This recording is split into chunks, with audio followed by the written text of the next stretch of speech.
শুধু বেশি টাকা ইনকাম করলে শান্তি আসে না, কারণ শান্তি টাকায় কেনা যায় না।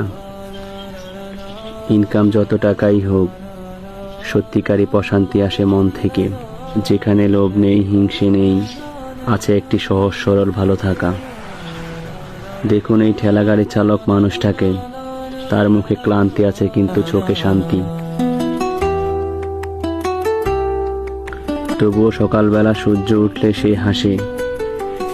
তাই আমরা গরিবদের অবহেলা করব না, কোনো কাজকে ছোট করে দেখব না, কারণ প্রত্যেকটি শ্রমের সম্মান লুকানো থাকে।